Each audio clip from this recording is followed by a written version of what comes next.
Dear Internet, I've just returned from summer camp, and I've got so many stories to tell you. Stories about ziplining, playing boffer games, or making new friends in the game room. But first I'd like to tell you about the rock people versus the wood...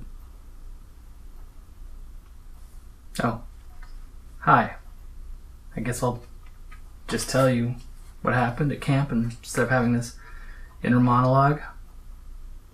Creepy internet people sneaking up on me. So the wife and I got to go to Epic Nerd Camp last week in Staruka, Pennsylvania. Epic Nerd Camp is this cool summer camp for adults with a great nerd theme.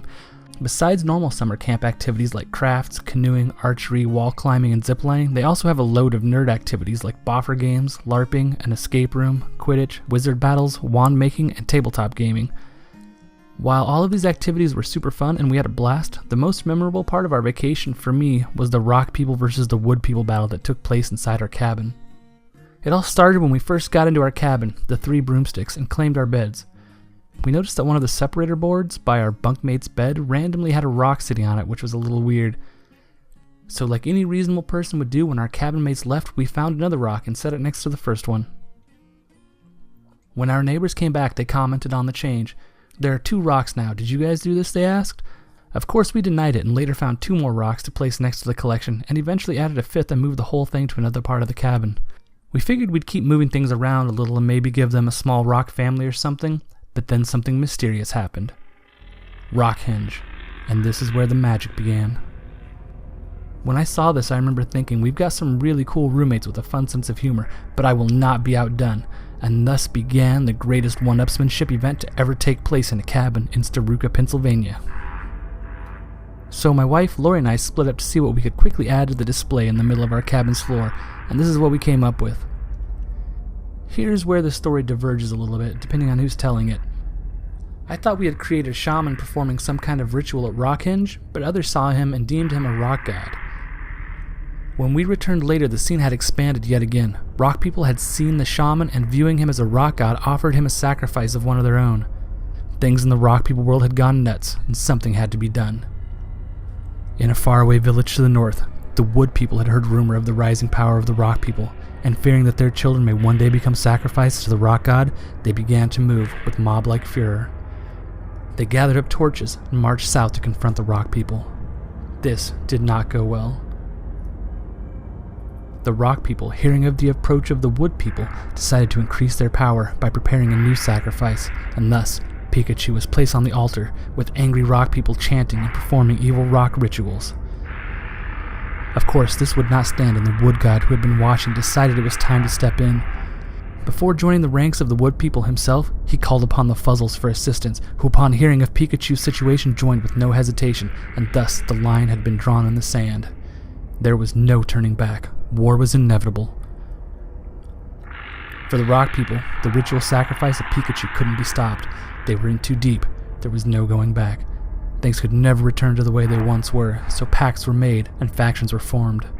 The rock shaman called upon his 2 brothers, Red and Blue, and asked them to recruit their cousins, the Pet Rocks. The Pet Rocks heard the call and sailed in from the south to join the battle. They sailed in on boats made of paper, further infuriating the wood people. The wood people did all that they could. They struck with their torches of fire. They yelled. They prayed and they fought. But it wasn't enough. The fires had been lit. Pikachu's sacrifice was complete. Victory for the rock people seemed inevitable, but there was a traitor amongst them, for Franklin the Pet Rock had not joined the battle. He watched from the sidelines, and growing disgusted with his rock brethren, he said a prayer to a long-forgotten figure in their history. A figure that he had last heard about as a child in horror stories from his grandmother. That figure was Mega Wood God, who upon being woken from his eon slumber became aware of many things. First, of Pikachu's plight, then of the Stone People and the Pet Rocks, and of the Wood People's failed attempts to stop them, and finally, he learned that his own Wood People had forgotten him. Only Franklin, the Pet Rock traitor, had remembered him, and called upon him to help in this battle, to end all battles. Fury welled up inside him, and he joined in the battle to avenge the ritualistic sacrifice of everyone's favorite Pokemon. Now, dear viewer, this is when things got weird. Our cabin was in the 3rd and final day for the Season 1 campers. We had been taking turns, changing the display, but but denying any knowledge of the changes to our cabin mates. This is when a third party became involved. After our bunkmates had finished setting up the pet rock display, they walked out the front of the cabin door and saw this. Another Stonehenge had sprung up just outside our front door while they had been working, which was quickly followed by a third and smaller Stonehenge nearby, but back to our big battle inside.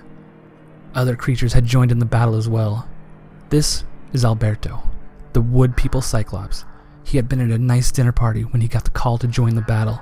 This is why he's still in his fancy clothes. There was also this strange creature. No one was sure where he came from or whose side he was on in this battle. Did he place himself near the Wood People to join them? Or perhaps in preparation to attack them? We may never know. While it looked like the Stone People would likely be victorious, the mattress snuck in right behind our backs. Surely, he was with the Wood People and would be able to turn the tide in their favor, right? Even the strange alien wouldn't be able to stand up to his giant might. But I'm afraid this is where our story ends. Our time at camp was over. Our roommates were kind enough to warn the next batch of campers with this message on the door. But we haven't heard any updates. I fear the new campers may have succumbed to the power of the Rock People's spell. Or perhaps they were injured in the crossfire by the mattress monster. We check the messages every day, but no new information has come forth. It's been a week now, and we wonder if the whole mess has cleaned itself up, or if we should start worshipping the rock god in preparation of their rule over our lands. I'll keep checking for updates, and hoping that the Wood People came out victorious.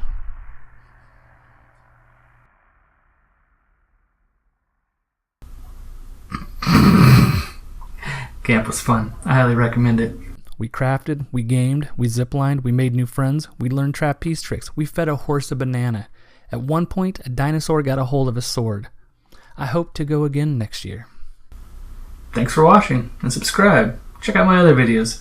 This one's a little bit different than I usually do, so go ahead and look at the other ones, and if you subscribe, I promise I won't be this nice again. This is weird. I won't do it. Not again. If you subscribe. I mean, get more niceness, I guess, if you don't subscribe. Who wants that? Nobody wants that. You don't want that. I know you don't want that. You're a reasonable person. See? That's more being nice. You didn't like it. I know you didn't like it. Subscribe.